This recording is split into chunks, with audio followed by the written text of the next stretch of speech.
Olá, boa tarde, alunos. Estamos aí mais uma vez.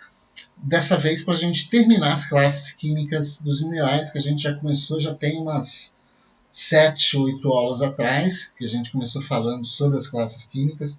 Vimos a característica principal de cada classe química, identificamos alguns dos minerais de cada uma dessas classes químicas, vimos que o maior número de minerais está na classe química dos silicatos, né? E os grupos menores têm números menores de minerais pertencentes a essas classes. Nós vamos terminar hoje falando das últimas 3 classes, não menos importantes, tá?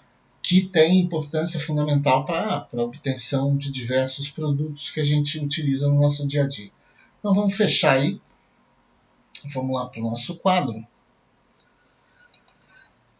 E a gente vai começar falando dos fosfatos, né? Fosfatos, a gente sabe da importância dos fosfatos para a indústria agrícola, né? A necessidade, principalmente de produção de fertilizantes, né? Então a gente começa falando sobre os fosfatos.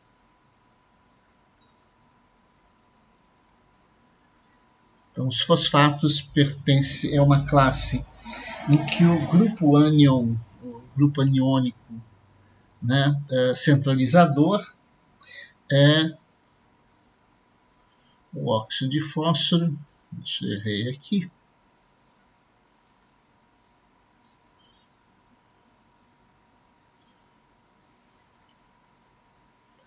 Deixa eu consertar aqui.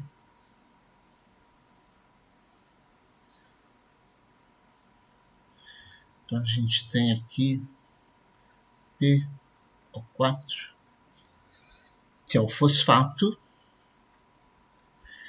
que se une com metais, com não metais. Ele pode combinar também com outros grupos aniônicos ou com água.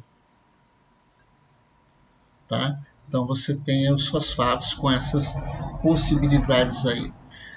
Nós temos dentro dos fosfatos 376 minerais que pertencem a esse grupo e a gente vai falar apenas de alguns. Então a gente tem aí, né, um dos grupos mais importantes dessa classe, que é o grupo da apatita. Então o grupo da apatita, você tem como minerais aí, como o próprio nome está falando, você tem a apatita. A apatita é um fosfato de cálcio. A gente tem a mimetita. A mimetita é um fosfato de chumbo.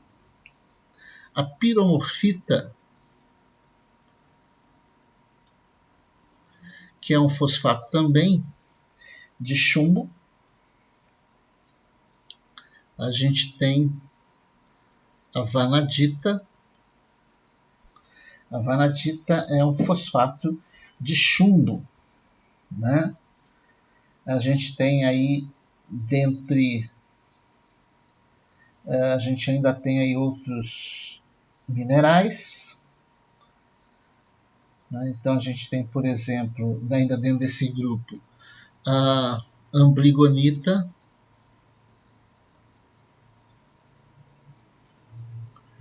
A ambligonita é um fosfato de lítio. A lazulita, que é um fosfato de magnésio. A gente tem uma aqui importante fonte de terras raras, né? A monazita, que é um fosfato de césio, lantânio, neodímio, tório, né? A gente tem a turquesa, que é um fosfato de cobre e alumínio. A gente já tem ainda a vavelita, a altunita, a torbenita, tem outros aí não menos importantes. Depois dos fosfatos, a gente tem os arsenatos. A gente tem os arsenatos. Os arsenatos, o próprio nome já está dizendo, o grupo aniônico centralizador é AsO4 3-, que vai também se ligar, vai se combinar com metais, com não metais ou água. Os arsenatos é um grupo que tem 188 minerais, que pertence a essa classe. Dentre eles a gente tem a mimetita.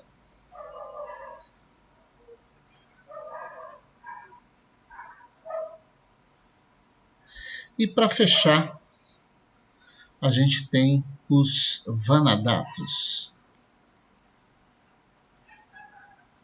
Então, os vanadatos, o grupo aniônico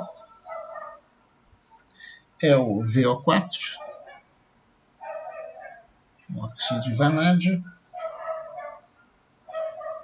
Então, a gente tem um grupo aniônico aqui, centralizador VO4, que vai também formar aí combinações. São 51 minerais que pertencem a essa classe, dentre eles a vanadita. Tá? E aí, pessoal, a gente fecha todas as classes químicas dos minerais. Tá? A gente fecha todas as classes químicas dos minerais com os fosfatos, os arsenatos e os vanadatos. Importante lembrar de algumas propriedades aqui que são sempre importantes serem lembrados, por exemplo, o polimorfismo e o isomorfismo. A gente vai ouvir falar muito nisso, né? Isomorfos, polimorfos. Né? Um polimorfismo é quando você tem minerais em que você tem diversas formas cristalinas, então as estruturas cristalinas, né, são diversas, mas a composição química é a mesma. Então ela tem a mesma composição química, mas estrutura cristalina diferente. Ao contrário dos isomorfos, onde você tem que a estrutura, né, iso quer dizer igual, né, poli quer dizer vários. Então a estrutura cristalina ela é igual, apresenta a mesma estrutura cristalina, mas a composição química ela é diferente. Tá? Então isso que modo, então a gente vai ver diversos casos. Aqui a gente vai falar de grupos de minerais que são polimorfos e isomorfos. A gente vai comentar isso em aulas posteriores. Tá? Mas isso aqui é só para a gente lembrar de fechar, que a gente está fechando todas as classes químicas e os principais minerais associados a cada uma dessas classes químicas. É claro, pessoal, cada uma desses minerais ele vai ter propriedades físicas que a gente já viu, a gente já teve aula quando ainda era presencial, que a gente falou sobre as propriedades físicas: brilho, cor, hábito, traço, né, clivagem, partição, fratura, densidade. Então, todas aquelas propriedades que a gente ia começar a ver no laboratório, a gente ia começar a avaliar as propriedades físicas, propriedades ópticas dos minerais, que a gente foi atrapalhado por causa da pandemia. Mas quando a gente voltar, a gente vai novamente lá para o laboratório para a gente estar vendo alguma dessas propriedades. Então, mais uma vez, reforço, esses nomes de minerais não são para decorar, esses nomes de minerais são para conhecer, saber que eles existem, as formas químicas também, entender como é que eles estão organizados, né, de que forma eles estão organizados. Então, é o grupo aniônico, o ânion centralizador, que vai definir, né, a classe química do mineral. Tá? Então a gente aí viu diversos deles e a gente fecha nessa aula de hoje, né, sobre as classes químicas dos minerais. Talvez na próxima aula a gente faça uma revisão das propriedades físicas, ópticas, né, e químicas dos minerais. Beleza? Então até a próxima aula e a gente fecha por hoje. Valeu? Obrigado!